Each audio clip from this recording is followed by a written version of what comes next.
You guys know, that awkward conversation you ever have to ask when you were working your regular job?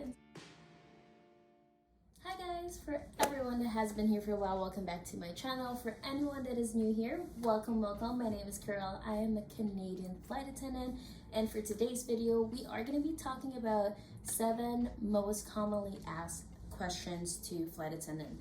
I want this to be very informative, so we're going to make this really quick as well because I am in a time crunch. So let's get right into the questions. Question number 1. How do I become a flight attendant, and do I need to go to school for it? First of all, my very first tip is definitely take a look at the airline that you wanted to apply for online, because most airlines would actually put a posting in and they would leave it for a week or maybe a month, and then they would close it down again, and they're not going to post anything until the next couple months.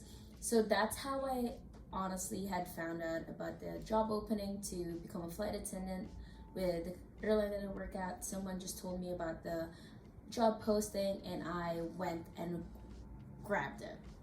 And also after that, then they will put you into a 2-3 months periods of training. So that's the thing, most airlines actually would prefer to train you. So I know some people that think they need to go to school for it. I personally did not go to school for it. I knew some people that had gone to school, but you can still become a flight attendant without going to school for it. Second question, where is your base and do you get to pick your base? So I am based in Calgary, Alberta, Canada, and you will see in your online application, they will tell you which base you're applying for. So sometimes depending on the availability on that base, it might not be the base that you're looking for, but depending on the airline too and how many bases there are, they're going to offer multiple bases as well too. If you don't happen to land on your base, most airlines would still offer for you to be able to move bases after a certain period of time. And for my airline takes about a year, and then you can switch bases after and apply for that. Third question, how many days off do you get? This one I get asked so much. So being a flight attendant is not your regular Monday to Friday 9 to 5 job.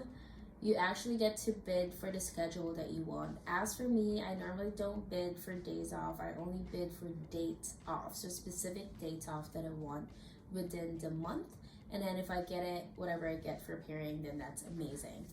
Some people would bid for 4 days trip and then 3 days off, whatever floats their boat. And that's one thing that I really like about this job, because you can just bid for what you want in hopes that you do get it. If you do, great. But the fun part is that you don't really have to talk to anyone to request for something.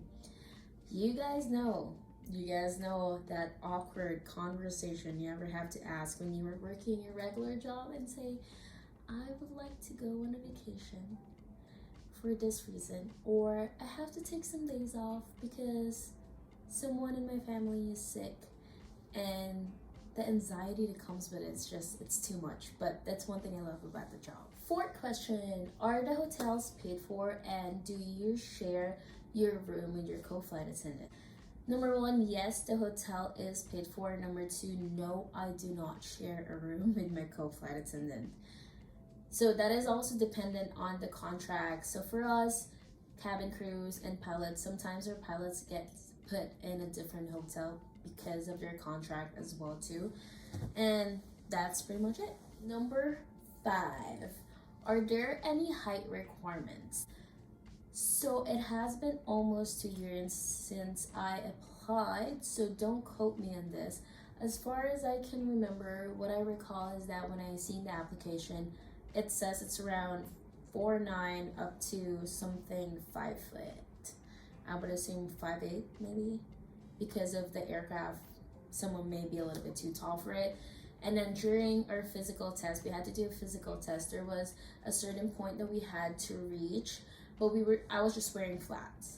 So I just had to reach it, and that's basically just what we did. We did the reach test. Number 6, are the food included or are they paid for? So food is not included when we go on our trips.